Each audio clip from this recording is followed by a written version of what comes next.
अस्मद्गुरुभ्यो नमः। श्रीरंग सिंहगिरिदेशिकपादसेवा प्राप्ताखिलद्रविडवेदरहस्यजातं श्रीगौतमान्वयजम् आश्रितभागधेयं गोपालदेशिकमहं शरणं प्रपद्ये। कौशिकान्वयसञ्जातं वेङ्कटार्यतनोभवं वेदान्ताचार्यसच्छिष्यम् उडयवर्लुमहं भजे। श्रीमद्वेङ्कटरङ्गार्यशिष्यं सच्छिष्यसेवधिं श्रीलक्ष्मणार्यविबुधं संश्रये दीविदीप्तये। ఓం అస్మద్గురుభ్యో నమః. జయ శ్రీమన్నారాయణ. ప్రియ భగవద్బంధువులారా, ప్రపన్న జనకూటస్థులు, వకుళ ఆభరణాలంకృతులు అయినటువంటి నమ్మాళ్వార్లు అనుగ్రహించినటువంటి సామవేద సారం తిరువాయిమొഴി. ఇలాంటి తిరువాయిమొഴి దివ్య ప్రబంధాన్ని మనం 3 పదులు పూర్తి చేసుకోగలిగాం ఆ నమ్మాళ్వార్ల యొక్క కృపా కటాక్షం చేత. ఈ రోజు నుంచి మనం 4వ పదిలోకి ప్రవేశిస్తున్నాం. తిరువాయిమొഴിలో 10 పదులు ఉన్నాయి, మనందరికీ తెలిసినదే. ఒక్కొక్క 100 పాసురాలకి ఒక 10 అని పేరండి. 10 పాసురాలకి ఒక తిరువాయిమొഴి అని పేరు. ఇందులో మొదటి 100 పాసురాలు అంటే 10 పదులుగా విభజించుకుంటే మొదటి 10లో పరత్వాన్ని చెప్పారండి. ఉయర్వర ఉయర్నలం అంటూ మొదలుపెట్టినటువంటి ఆ 100 పాసురాలలో పరమాత్మ యొక్క పరాత్పరత్వాన్ని చాలా అద్భుతంగా వర్ణించారు నమ్మాళ్వారు. రెండవ 10లో కారణత్వాన్ని గురించి చెప్పారండి. ఈ సర్వ జగత్తుకి కారకుడు శ్రీమన్నారాయణుడే, అది కారణత్వం. ఇంకా 3వ 10లోకి వచ్చేటప్పటికి వ్యాపకత్వం, అంతా వ్యాపించి ఉండడం. నారాయణ అనే నామానికే అర్థం అదండి. అంతర్బహిశ్చ తత్సర్వం వ్యాప్య నారాయణ స్థిత అని కదా చెప్పుకుంటాం. కాబట్టి వ్యాపకత్వాన్ని చెప్పారు. ఇవాళ మనం 4వ 10లోకి ప్రవేశిస్తున్నాము. ఇందులో నియంతృత్వం గురించి చెప్తున్నారు. నియంతృత్వం అంటే పరిపాలన సామర్థ్యము కలిగిన ఈశిత్వము అంటారండి. అంత అందమైనటువంటి ఆ 4వ తిరువాయిమొഴിలో ఇవాళ మనం ప్రవేశించాము. అందులో మొట్టమొదటి తిరువాయిమొഴിలో మొదటి పాసురాన్ని ముందుగా అనుసంధానం చేసుకుని వ్యాఖ్యానంలో ప్రవేశిద్దాం. ஒரு நாயகமாய் ஓட உலகடன் ஆண்டவர் கருணாய் கவரந்த காலர் சிதைகிய பானையர் பெருநாடு காண இம்மையிலே பிச்சை தாம் கொள்வர் తిరునారణంతాళ్ కాలం పెర చిందిత్తు ఉయిమినో. ఈ అద్భుతమైనటువంటి తిరువాయిమొഴിలో నాయన, లోకంలో ఐశ్వర్యాలన్నీ కూడా అల్పాలయ్యా, అవి అస్థిరాలయ్యా, అవి చంచలమైనవయ్యా. అది కైవల్యం కూడా అంతే అయ్యా. అది స్థిరమైనదైనా నీకు ఆనందాన్ని ఇవ్వదయ్యా. భగవద్ అనుభవమే శ్రేష్టమైనది. కాబట్టి భగవంతుణ్ణి తప్ప మిగిలిన వాటిని అన్నిటినీ నువ్వు విడిచిపెట్టు అనేటువంటి ఒక అర్థాన్ని మనకి అందిస్తున్నారు. పరాంకుశ పరోపదేశాలు అని ఒక మాట మనం చెప్పుకుంటున్నాం కదా. ఇందులో వీడుమన్ ఒకటి, సొన్నాల్ విరోధం ఒకటి, తర్వాత ఒరు నాయకమాయ అనేటువంటి ఇవాళ ఈ 10 ఒకటి, కొండపెండీర్ అనేది ఒకటి. ఈ 4 కూడా విరోధి స్వరూపాన్ని చెప్పాయండి. మనకి అర్ధపంచక జ్ఞానం అని ఉందే, అందులో దగ్గరగా 20 తిరువాయిమొഴിలు అర్ధపంచక జ్ఞానాన్ని చెప్పాయి. ఇది పెద్ద పెద్ద పదాల్లా ఉంటాయండి. అర్ధపంచకం అంటే ఏమిటండి, అదేదో పెద్ద పదమా అనిపిస్తుంది. ఏం లేదు, నేనెవరు, పరమాత్మ ఎవరు, ఆయన దగ్గరికి ఎలా వెళ్ళాలి, ఎందుకు వెళ్ళలేకపోతున్నాను, వెడితే లాభమేమిటి, ఈ 5 ప్రశ్నలకి సమాధానం అర్ధపంచకము అంటే. ప్రాప్యస్య బ్రహ్మణో రూపం ప్రాప్తుశ్చ ప్రత్యగాత్మనః ప్రాప్త్యుపాయం ఫలం ప్రాప్తేః తథా ప్రాప్తి విరోధి చ అన్నట్లుగా మనం ఇక్కడికి వచ్చేటప్పటికి ఈ ఒరునాయకన్ అనేటువంటి ఈ పదిలోకి తిరువాయిమజిలోకి వచ్చేటప్పటికి చాలా విశేషార్థ వ్యాఖ్యానాన్ని ఒకదాన్ని చెప్పారండి. ఏమిటంటే ద్వయమని మనకి అద్భుతమైన మంత్రం ఉంది కదండి. శ్రీమన్నారాయణ చరణౌ శరణం ప్రపద్యే శ్రీమతే నారాయణాయ నమః. ఇది 2 పాదాలుగా ఉండి 2 అంటే ద్వయం అంటాం కాబట్టి ద్వయమంత్రం అని పేరొచ్చింది అన్నమాట. ఇందులో విశేషం ఏమిటంటే 3 పదులు పూర్తి చేసుకున్నాం.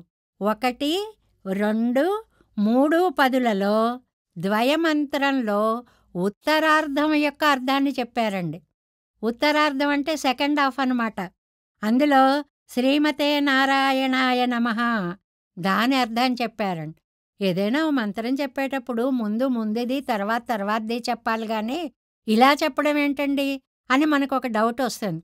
అసలు ఆ ఉజివిల్ కాలమెల్లాం అనేటువంటి అందులో ఆ నమశబ్దార్థము అవి ఏమీ యథాశక్తి మనం కూడా చాలా చక్కగా చెప్పుకున్నాం కదా. అలాగే మరి ద్వయం పూర్వార్ధం ఎక్కడ చెప్పారండి అంటే ఇదిగో ఇప్పుడు ఈ 4, 5, 6 పదులలో ద్వయమంత్రం యొక్క పూర్వార్ధాన్ని చెప్తున్నారు. ఏమిటా పూర్వార్ధం? శ్రీమన్నారాయణ చరణౌ శరణం ప్రపద్యే శ్రీమతే నారాయణాయ నమః. 6 పదాలున్నాయి కాబట్టి అండి ఈ ద్వయమంత్రానికి షట్పది అని పేరండి. షట్పదాలు 6. శ్రీమన్నారాయణ చరణౌ 1, శరణం 2, ప్రపద్యే 3, శ్రీమతే 4, నారాయణాయ 5, నమః 6.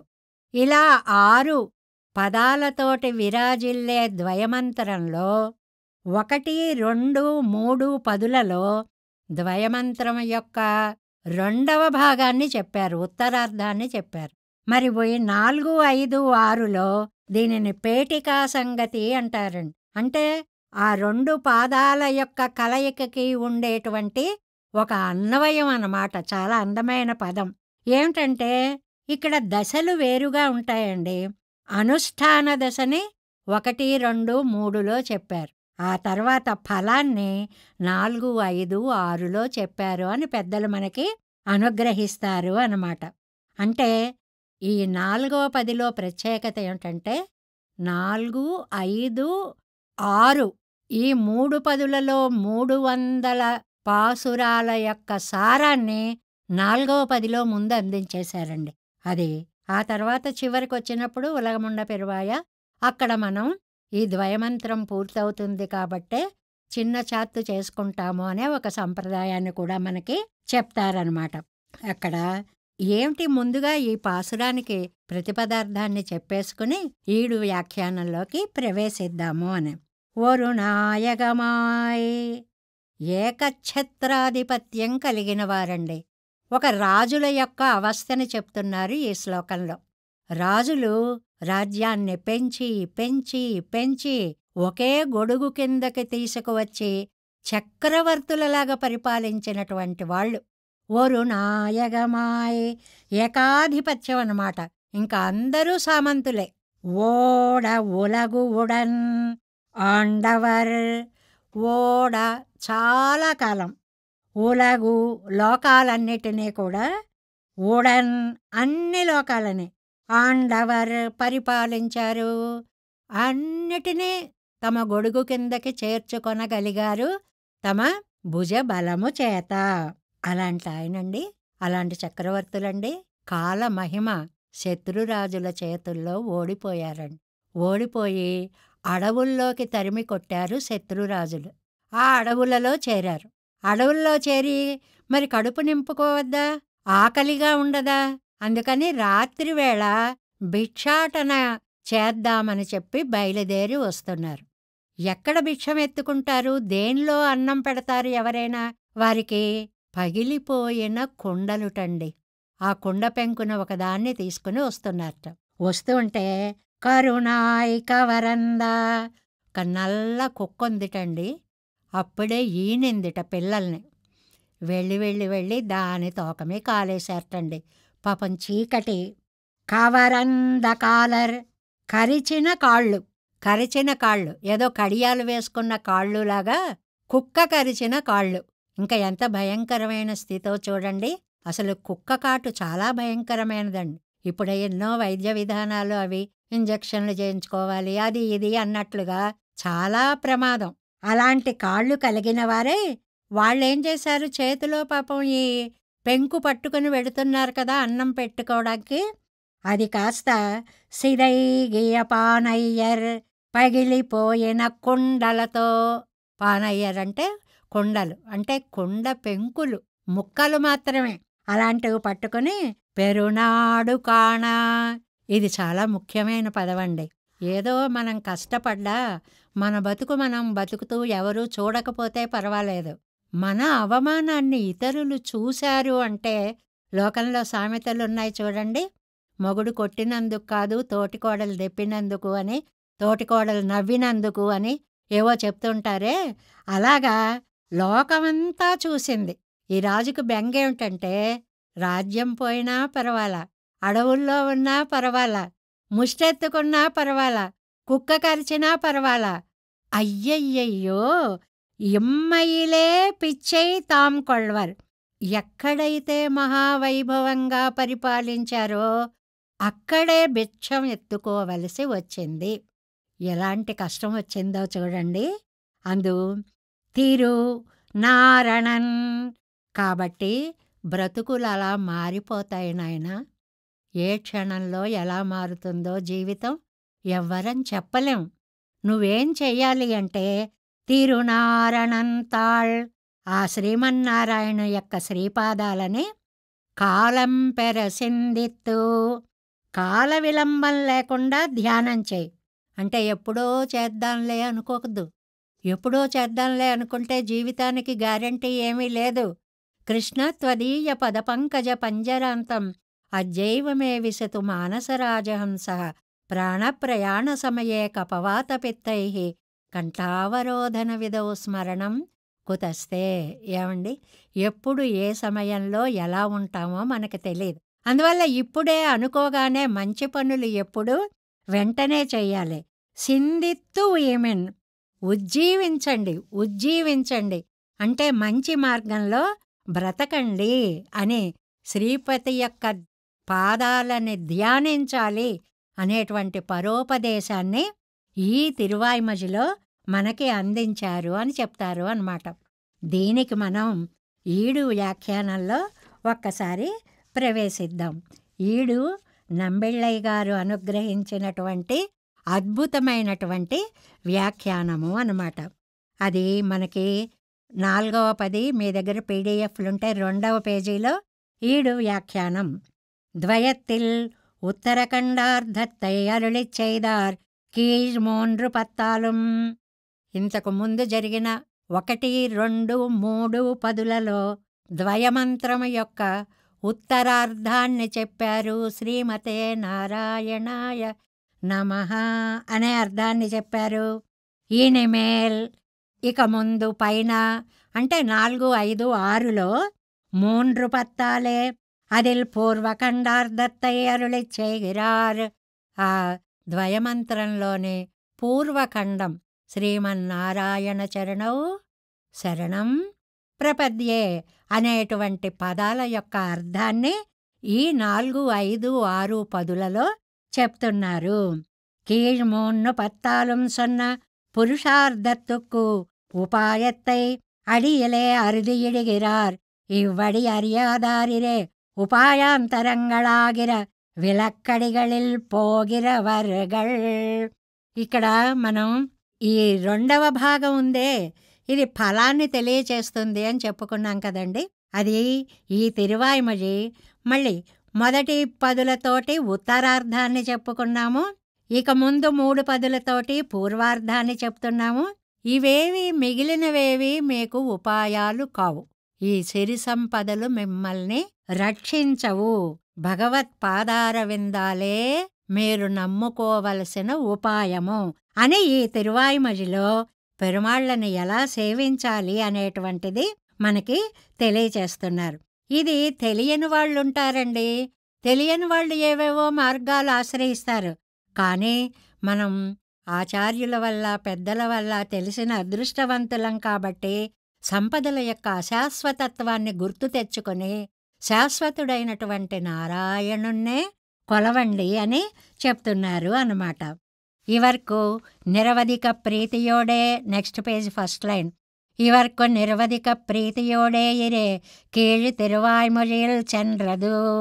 వెనుక తిరువాయ్మొழிలో ఆళ్వార్ల యొక్క హృదయం ఆనందమయం అయిపోయింది. సన్మం పలపలలో ఎంత ఆనందమో ఎంత ఆనందమో.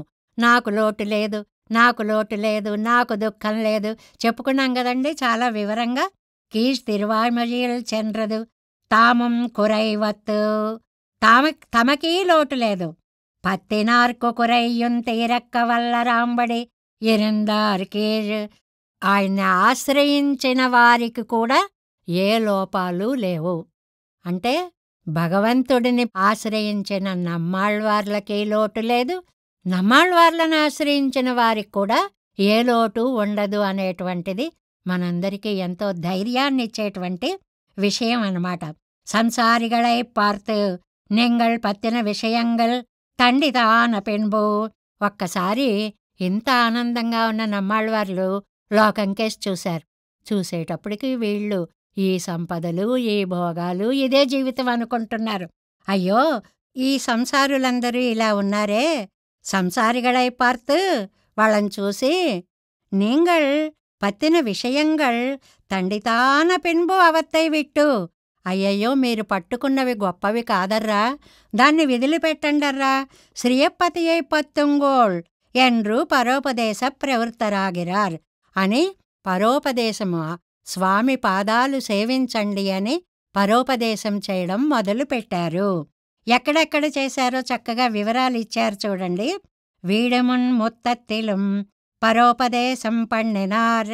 ఏమండి, వీడుమున్ ముత్తమున్ అనే 10లో కూడా పరోపదేశం చేశారు కదా.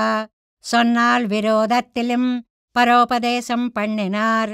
నంబిళ్ళయ్య గారు ఎంత చక్కటి వ్యాఖ్యానం అండి. సొన్నాల్ విరోధం అనే దాంట్లో కూడా మనకి చక్కటి పరోపదేశం చేశారు కదా. ఈ తిరువాయ్మొழிయం ఇది 3వదండి. ఈ వరుణాయగమ అనేటువంటిది 3వదనమాట. పరోపదేశమా ఇరందదు. ఇక్కడ కూడా చెప్తున్నారు. ఏం చెప్తున్నారు? ఇవై ఎల్లావత్తిలం எல்லா அர்த்தங்களும் உண்டே யாகுலும் ஒன்னு కోరర్ధత్తిలేనొక్క ఇరుక్కం. అబ్బా, ఒక్కొక్క 10లో పరోపదేశంలో ఒక్కొక్క విశేషార్థాన్ని చెప్పారండి. ఎలాగట చూడండి. వీడుమిన్ ముత్తత్తిల్, వీడుమున్ ముత్తమం అనేటువంటి దాంట్లో ఇతర విషయ వైరాగ్యపూర్వకమాగా భగవద్భక్తియై పన్నుంగోళ్ ఎన్రార్. ఏమని చెప్పారండి ఇందులో? ఇతర విషయాలన్నీ లోపభూయిష్టములు అని తెలిసిన తర్వాత దాన్ని వదిలిపెట్టి భగవద్భక్తి కలిగి ఉండండి అన్నారు వీడుమన్లో మొదటిలో. సొన్నాల్ విరోధత్తిల్ భగవదర్హమాన కరణంగళై కొండు పిరరై స్తుతియాదే సర్వేశ్వరనై స్థితుక్క పారుంగోళెన్రార్.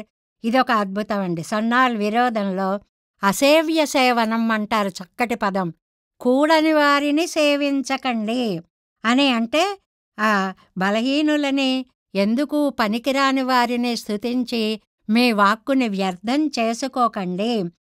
మీ ఇంద్రియాలతోటి, వాగింద్రియంతోటి భగవదర్హమాన కరణంగళై కొండు, భగవంతుణ్ణి స్తుతించడానికే ఇచ్చాడండి మీకు ఇంద్రియాలన్నీ కూడా. వీటిని చక్కగా మీరు తెలుసుకోండి, ఆయన్నే స్తుతించండి అన్నారు. ఇదిల్ అంటే ఈ వరుణాయుగమాయ అనేటువంటి దాంట్లో ఇవర్గళ్ తాన్ ఇతర స్తోత్రం పండుగెరదు శిల ప్రయోజనత్తు కాకవాయిరిక్కెమెరే అన్నో. వీళ్ళు ఎందుకు ఇలా చేస్తున్నారు అని అంటే ఏదో ఒక లాభాన్ని పొందాలి, ఏదో ఇలా స్తుతి చేయడం వల్ల మనకి ఎన్నో లాభాలు వస్తాయి అనుకుంటున్నారు. అవత్తినుడయా, అయ్యయ్యో పిచ్చివాళ్లలారా, అవన్నీ అల్పాస్థిరత్వాది దోష భూయస్థయ్యై అరుళిచ్చేగిరార్. అవన్నీ కూడా అల్పాలు, అస్థిరాలు. అల్పాలంటే అతి చిన్నవండి, అస్థిరము అంటే శాశ్వతాలు కాదు, మెరుపు లాంటివి అన్నారు. వీడిముల్లో చెప్పారు కదండి, మెరుపుల్లాంటివి. ఐశ్వర్యం అల్పం అస్థిరత్వాది దోషత్తై ఉడైత్తాగయ్యాలే తన్నిదు. ఆ ఐశ్వర్యము, ఇవాళ మహారాజుగా ఉన్నాడు, తెల్లారేటప్పటికి బోర్డులు తిరిగిపోతున్నాయి కదండి, ఎలా మారిపోతాడో తెలియట్లేదే. ఇది అశాశ్వతమైనది, అస్థిరమైనది, కాబట్టి నీచమైనది. ఆత్మలాభం అపురుషార్థమాయక్కొండు. ఏమండి పోనీ కైవల్యాన్ని పొందొచ్చండి అంటే, కైవల్యం అది అపురుషార్థం, పురుషుడు కోరుకునేది కాదు. అది ఇంకా ప్రమాదమని మనం 3వ తిరువాయిమొழிలో చెప్పుకున్నామండి. ఏమిటి, అక్కడికి వెడితే తిరిగి రావడం ఉండదు, పరమాత్మ అనుభవం ఉండదు, రెంటికి చెడినటువంటి రేవడి అయిపోతాం. కాబట్టి నిలై నిర్కుమాగయ్యాలే తన్నిదు. కాబట్టి ఆత్మానుభవము కూడా మన సిద్ధాంత ప్రకారము తక్కువదే. ఇప్పటి ఐశ్వర్య కైవల్యంగళుక్కు ఉండాన తన్మయ్యై చొల్లి.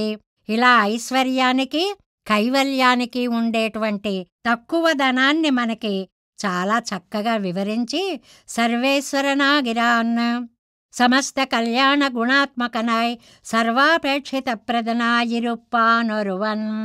ఏమండి, సర్వేశ్వరుడు అంటే ఏమిటండి? సర్వేశ్వరుడై ఉన్నాడు, లోకాలకన్నిటికీ ఈశ్వరత్వం. ఇందాక చెప్పుకున్నామే, ఈశేషితవ్యం, నియమన సామర్థ్యం, 4వ పదిలో ఉండేటువంటి విశేషార్థం. సమస్త కళ్యాణ గుణాత్మకనాయ్, అన్నీ కళ్యాణ గుణాలేనండి. సర్వాపేక్షిత ప్రదనాయ్, అడిగినవన్నీ ఇస్తాడండి. అసలు ఆయన పాదాలు పట్టుకుంటే అడక్కపోయినా ఇస్తాడు. అలాంటి మహానీయుడు. ఆనపినుబు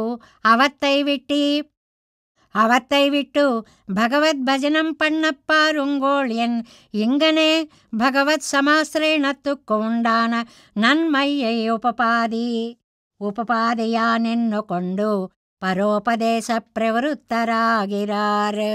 కాబట్టి మీకు ఐశ్వర్యాదుల వల్ల భగవత్ప్రాప్తి మృగ్యం అంటే రాదు అన్నమాట. ఇందులో ఇన్ని లోట్లున్నాయి. మరి కావలసినటువంటి శాశ్వతమైనటువంటి భగవత్ పాదార విందములను పట్టుట అనేటువంటి దాంట్లో ఉన్న నన్మై, గొప్పతనం ఎంత గొప్పదో తెలుసండి అని ఉపపాదిక్కిరార్, అది పరోపదేశ ప్రవృత్తరాగిరార్ చెప్పడం మొదలుపెట్టారు. ఎంత చక్కటి వ్యాఖ్యానమో చూడండి. ఆ వీడిముల్లో చెప్పారండి, అది ఆ అశాశ్వతత్వం గురించి చెప్పారండి. ఆ తర్వాత సొన్నాల్లో చెప్పారండి, అసేవ్య సేవనం, కూడని వాటిని సేవించకూడదు అని చెప్పారండి. ఈ తిరువాయిమొழிలో అస్థిరమైన సంపదలను నమ్ముకోకండి, అవి మీకు శాశ్వతం కావు, భగవంతుడి పాదాలే మీకు శాశ్వతమైనవి అనేటువంటి దాన్ని చెప్తున్నారు. ఇవర్తాం సంసారిగళ్ దాంతరాయి వందు ఎంగళుక్కు హితం సొల్లు వేణుం ఎన్ర సొల్లికిరారన్రే. ఈ పెరుమాళ్ళండి జీవులంతా వచ్చి సంసారిగళ్ దాంతరాయి వందు, దాంతరాయి అంటే అంతరింద్రియ నిగ్రహం, శాంతం దాంతం అనే పదాలు ఉన్నాయి కదండి. అంతరింద్రియ నిగ్రహం, బహిరింద్రియ నిగ్రహం అని అంటే శుచిగా వచ్చి, స్వామి స్వామి మాకు ఏదైనా ఒక మంచి చెప్తావా అని ప్రార్థిస్తే చెప్పడం లేదండి. అది విశేషం. అడిగిన వాళ్ళకి చెప్తే అర్థం ఉంది. వీళ్ల యొక్క ఈ నీచ స్థితిని చూసి అయ్యో పాడైపోతున్నారే, ఇది మాతృహృదయంతో పోలుస్తారండి. ఎలాగంటే ఒక పిల్లవాడు బురదలో ఆడుకుంటూ ఉంటే, అమ్మా నన్ను బురదలోంచి తెయ్యి, కడుగు, శుభ్రం చెయ్యి అని పిల్లవాడు అడగడు. తల్లి చూడలేక వాణ్ణి లేవదీసి చక్కగా పరిశుభ్రం చేసి ఒడిలోకి తీసుకున్నట్లుగా లోకుల యొక్క దుస్థితిని చూసి నమ్మాళ్వార్లు వీరికి నేను మంచి చెయ్యాలి అనేటువంటి ఉద్దేశంలో ఎలా చెప్పారో చూడండి ఒక మాట. పిరాట్టియం శ్రీ విభీషణ ఆజ్వానం రావణనై నోకేహితం సొన్నా పోలే. రామాయణంలో మంచి చెప్పిన వాళ్ళు ఇద్దరున్నారండి. ఒక ఆయన విభీషణుడు, ఒక ఆవిడ పిరాట్టి. పిరాట్టి అంటే సీతాపిరాట్టి. సీతాపిరాట్టి రావణాసురుడికి ఎంత ఎంత మంచి నీతులని చెప్పిందండి. రావణ, కాళ్ళు పట్టుకోవడం నీకు అవమానంగా ఉంటుందా? పోనీ మైత్రిని చేసుకోవయ్యా, మైత్రి చేసుకోవడం అంటే కాళ్ళు పట్టుకోక్కర్లేదు. చేతులు చేతులు కలిపి ఇవాళ షేక్ హ్యాండ్ అంటామే, అలా చేతులు కలిపితే చాలు అని. తేన మైత్రీ భవతు తే. ఎంత చక్కగా చెప్పిందో నాయనా! ఆ రాముడితోటి నువ్వు మైత్రి చేసుకోవయ్యా అని అడగకపోయినా సరే అతని మంచిని కోరి సీతాపిరాట్టి చెప్పినట్లుగా. అలాగే విభీషణాశ్వానం. విభీషణుడండి, ఆయన ఎంత గొప్ప సోదరుడో చూడండి. అన్నగారి దగ్గరికి వెళ్ళాడు. అన్నయ్య, నువ్వు చేసేటువంటి పని మంచిది కాదు, ఇచ్చేసేయ్, ప్రదీయతాం దాశరథాయ మైథిలీం. సీతమ్మని తీసుకువెళ్ళి ఇచ్చేసేయ్ అన్నాడు. అలా అన్నప్పుడు, అలా చక్కగా చెప్పినప్పుడు వినాలండి.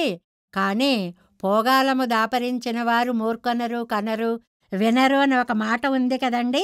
అలాగే ఇక్కడ ఈ విభీషణాశ్వాన్ వెళ్ళి చెప్తే కాలుతో ఒక్క తన్ను తన్నాడండి రావణాసురుడు. కిరీటం పడిపోయిందండి. దిక్కులపాంసనం, మా వంశంలో చెడబుట్టావరా అని తిట్టారండి.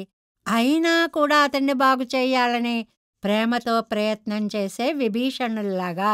అంటే మన మంచి కోరేవారు మనం నిందించినా కూడా ఎలా చెప్తారు అనడానికి అటు అమ్మ సీతాదేవిని, ఇటు విభీషణుణ్ణి మనకి ఈ నంబిళ్ళయ్య గారు చక్కగా వ్యాఖ్యానంలో చెప్తూ, హితం సొన్నా పోలే ఇరుప్పదొండ్రిరే, హితం చెప్పినట్లుగా.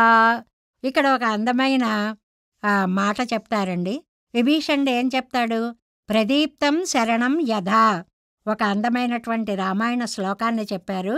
బద్ధం కాలస్య పాసేన సర్వభూతాపహారిణ ననస్యంతముపేక్షేయం ప్రదీప్తం శరణం యదా. రామాయణం అంతా సూక్తులమయమండి. జీవితం బాగుపడాలి అంటే రామాయణాన్ని ఒక్కసారైనా చదవాలి. నాయనా, ఇల్లు కాలిపోతోంది. ఇల్లు కాలిపోతూ ఉన్నప్పుడు ఆ పోతే పోయిందిలే అని ఊరుకున్నటువంటి వాడు ఎంత మూర్ఖుడో. అలా ఊరుకోకూడదు. వెందత్త గృహత్తిలే, మండిపోయేటువంటి ఇంట్లో ஒரு కంబాగిలం కిడైక్కుమో ఎన్ రవిక్కప్పార్పారైపోలే.